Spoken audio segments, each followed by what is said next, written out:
जो 1947 में हमने अपनी बहनों की इज्जतें लुटाई थी ना, वो ज़ाया ना जाए।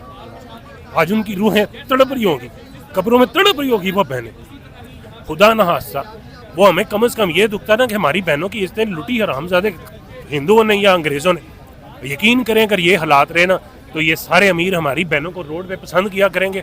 हमें जज पता क्या बोलेगा कि अपनी दूसरी बेटी बचाओ, इसका केस वापस ले लो, अपना दूसरा बेटा बचाओ। पहला बेटा मार दिया ना जिसने, वो दूसरा भी मार देगा।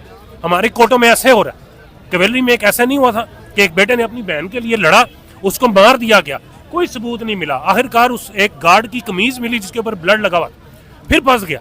फिर उसकी माँ ने कहा था जज साहब को कि जज साहब मेरी बेटी जवान घर में बैठी हुई है, अगर मैंने यहाँ पे खड़ी ली ना वो उसको ले जाएंगे, और वो मुझे कह रहे हैं कि तेरे घर से नंगी करके लेके जाएंगे अपने घर तक। वो माँ ने कहा था कि अगर मेरी बेटी की जमानत दे सकते हो ना और मेरी सारी उम्र की जमानत दे सकते हो तो मेरा केस आगे लेके चलो। और जज साहब चुप हो गए थे, जवाब नहीं था। पाकिस्तान की सबसे बड़ी अदालत का जज एक औरत को जिसके साथ ये हुआ हो वो ताकत नहीं दे सकता, उसको हौसला नहीं दे सकता, उसकी हिफाजत नहीं करने का ऑर्डर दे सकता, तो हम कौन से इंसाफ में लेके बैठे हुए? हम इनके खिलाफ लड़ सकेंगे?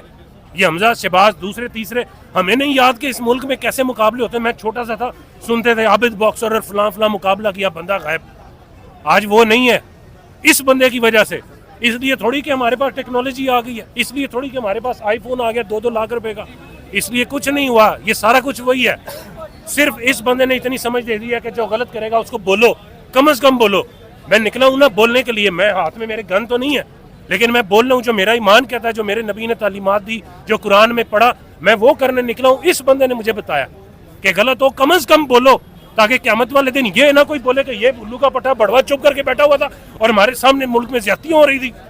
मैं तो कह सकूंगा ना, मेरी ये रिकॉर्डिंग आज भी आप दोगे, आप उस दिन भी गवाही दोगे कि मैंने इस बंदे को वहाँ पे देखा था और ये खड़ा था। बच्चे को क्यों लेके आए?